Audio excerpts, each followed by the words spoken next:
بسم اللہ والحمدللہ والصلاۃ والسلام علی رسول اللہ۔ حضرات گرامی، سورۃ العصر کا مطالعہ جاری ہے۔ سورۃ العصر کی پہلی آیت کا آج ہم مطالعہ کریں گے، اور سورۃ العصر کی پہلی آیت ہے والعصر، قسم ہے زمانہ کی۔ سب سے پہلا لفظ یہاں پہ واو جو قسم کے لیے آیا ہے، اس کو ہم سمجھنے کی کوشش کریں گے کہ قرآن مجید کے اندر قسم کیوں اٹھائی جاتی ہے۔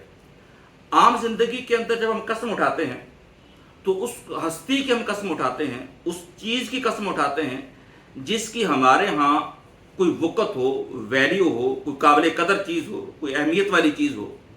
لیکن سوال یہ پیدا ہوتا ہے کہ جب اللہ کسی چیز کی قسم اٹھاتے ہیں تو کیا اس کے مقام اور مرتبے کے لیے اٹھاتے ہیں؟ یقیناً نہیں۔ اللہ سے بڑھ کر کس کا مقام اور مرتبہ ہو سکتا ہے؟ اور اللہ کو کیا ضرورت پڑی ہے کہ کسی اور چیز کی بڑائی اور عظمت کی قسم اٹھائیں؟ تو اس کا مطلب یہ ہوگا کہ اللہ تعالیٰ جب قسم اٹھاتے ہیں تو اس کا مفہوم کچھ اور ہوتا ہے۔ اس کو آج ہم سمجھنے کی کوشش کریں گے۔ دو مفہوم ہیں جب اللہ کسی چیز کی قسم اٹھاتے ہیں۔ سب سے پہلا مفہوم کہ اللہ تعالیٰ جس چیز کی قسم اٹھاتے ہیں اس کو بطور دلیل لوگوں کے سامنے رکھتے ہیں، اور دوسری بات، اللہ جس چیز کی قسم اٹھاتے ہیں اس کو بطور گواہ لوگوں کے سامنے رکھنا چاہتے ہیں۔ جیسے سورہ 3 کے اندر آتا ہے والتین، اور قسم ہے تین کی، انجیر کی، والزیتون، اور قسم ہے زیتون کے درخت کی، وطور سینین، اور طور سینا کی قسم ہے۔ تو یہاں پہ بدقسمتی سے ہمارا رجحان اس طرف چلا جاتا ہے کہ یہاں پہ اللہ تعالیٰ نے انجیر کی قسم کھائی ہے، زیتون کی قسم کھائی ہے، تو اس کی طبی فوائد کو ہم بیان کرنا شروع ہو جاتے ہیں۔ تو زیادہ فوکس اس بات پہ نہیں ہے، بلکہ اللہ تعالیٰ یہ بیان کر رہے ہیں کہ میرا موسیٰ، میرا کلیم جب طور پہ آیا تھا تو یہ طور کا پہاڑ، یہاں پہ موجود انجیر کے درخت، یہاں پہ موجود زیتون کے درخت اس بات کے گواہ ہیں کہ یہ واقعہ ہوا تھا۔ یہ سارا کا سارا منظر جو ہے یہ چیخ چیخ کر بتا رہا ہے کہ قرآن مجید کے اندر جو واقعہ بیان ہو رہا ہے وہ سچا اور حقیقی واقعہ ہے۔ یہ ہے قسم کا حقیقی مفہوم جو قرآن کے اندر لیا جاتا ہے۔ اور دوسرا لفظ ہے اثر، اور اثر کا مفہوم واضح ہے، زمانہ۔ لیکن یہاں بھی ایک بات قابل غور ہے کہ اثر کی طرح کے اور بہت سے الفاظ ہیں عربی گرامر کے اندر موجود ہیں۔ مثلا ایک دہر کا لفظ ہے، وہ بھی قرآن مجید کے اندر موجود ہے، زمانے کے لیے استعمال ہوتا ہے۔ زمان کا لفظ موجود ہے، وہ وقت کا لفظ بھی قرآن مجید کے اندر استعمال ہوا ہے۔ تو سوال یہ پیدا ہوتا ہے کہ اللہ تعالیٰ نے اس سورہ مبارکہ کے اندر جو قسم کے لیے لفظ استعمال کیا ہے وہ اثر کا لفظ کیوں استعمال کیا ہے؟ اس کو ذرا سمجھنے کی ضرورت ہے۔ یہ لفظ اثر انہی الفاظ سے، انہی حروف سے ایک لفظ اور بنتا ہے، اعصار، تیز ہوا کا جھکڑ۔ گویا لفظ اثر کے اندر تیزی کا اور طوفان کا مفہوم شامل ہے۔ اسی لیے اثر کا وقت، کیونکہ اس وقت ذرا تیزی کے ساتھ سمٹ رہا ہوتا ہے، انسان اپنے دن بھر کی مصروفیات کو سمیٹ کے اپنے تمام معاملات کو کلوز کر رہا ہوتا ہے، گویا دن ختم ہو رہا ہے، تو لہٰذا ہم کہتے ہیں کہ اثر کا وقت ہے۔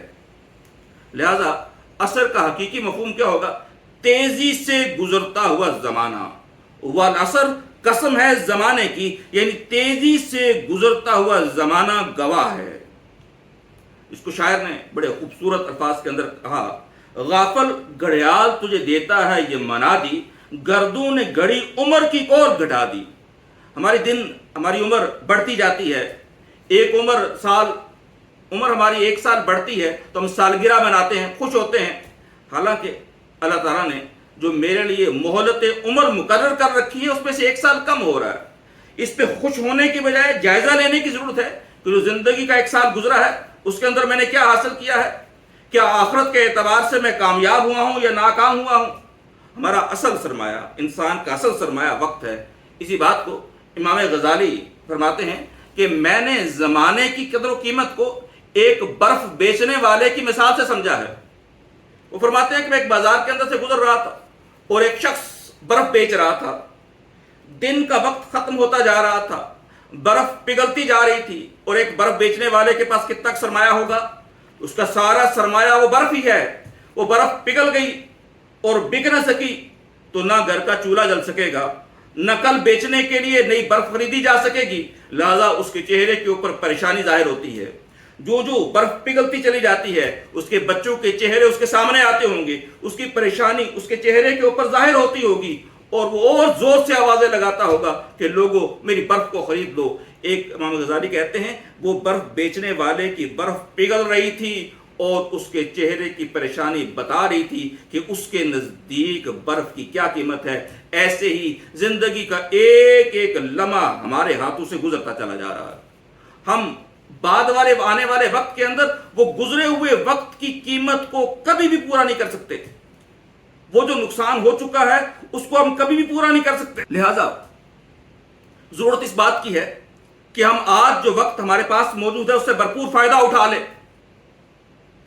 جیسے ایک کسی فوجی کا جنازہ جا رہا ہوتا ہے، اس کے ساتھ ایک ڈرم بیٹنگ ہو رہی ہوتی ہے، فوجی قدم مارچ کرتے ہوئے آگے بڑھ رہے ہوتے ہیں تو ڈھول کا ایک ایک آواز، ایک ایک ڈرم اور ایک ایک قدم آدمی کو، اس میت کو قبر کی طرف لے کے جا رہے ہوتے ہیں۔ ایسے ہی زندگی کا ایک ایک لمحہ ہمیں موت کی طرف لے کے جا رہا ہے، اور جب اللہ کی بارگاہ کے اندر جائیں گے تو وہاں زندگی کے ایک ایک لمحے کا حساب دینا ہوگا۔ اگر آج ہمیں یہ احساس ہو جائے تو ہم اس وقت کو قیمتی بنائیں گے، اور یہ زندگی بھی سنور جائے گی اور آخرت بھی سنور جائے گی۔ والعصر، اور قسم ہے زمانے کی، تیزی سے گزرتے ہوئے وقت کی قسم ہے۔ انسان کی زندگی تو محدود ہے، اس نے اپنی زندگی کے سامنے بہت سے کم واقعات دیکھے ہوں گے، لیکن تاریخ انسان کی بہت پرانی ہے، بہت قدیم ہے۔ اگر انسان تاریخ کے اوپر نظر ڈالتا ہے تو پوری دنیا کے واقعات اس کی آنکھوں کے سامنے گھومتے ہوئے نظر آتے ہیں۔ زمانے کی چادر ازل سے لے کے ابد تک پھیلی ہوئی ہے۔ تو میں نے تو زندگی کے اندر بہت تجربات نہیں کیے، لیکن زمانہ بہت سے تجربات کر رکھا ہے، بہت سی چیزوں کا وہ گواہ ہے۔ اس زمانے نے دیکھا ہے کہ فرعون دنیا کے اندر طاقتور بادشاہ تھا، لیکن جب دنیا سے گیا تو ذلیل و رسوا ہو کر گیا۔ قارون بہت مالدار تھا، لیکن جب دنیا سے گیا تو دونوں ہاتھ خالی تھے۔ ابو جہل اور ابو لہب زمانے کے سردار تھے، عرب کے سردار تھے، لیکن دنیا کے اندر ذلیل و رسوا ہو گئے۔ ہم خود کہتے ہیں فرعون ناکام ہو گیا، قارون ناکام ہو گیا، حامان ناکام ہو گیا۔ ایسے ہی اگر آج ہم نے وقت کی قدر نہ کی، اگر ہم نے اپنی زندگی ان اصولوں کے لیے نہ گزاری، ان اہداف کے لیے نہ گزاری جو اللہ نے میرے اور آپ کے لیے مقرر کر رکھے ہیں، تو ہم بھی ویسے ہی ناکام ہو جائیں گے جیسے وہ ناکام ہوئے تھے۔ اللہ تعالیٰ مجھے اور آپ کو اس ناکامی سے بچنے کی توفیق نصیب فرمائے اور کامیابی کی راہ پر چلنے کی توفیق نصیب فرمائے۔ وآخر دعوانا ان الحمدللہ رب العالمین۔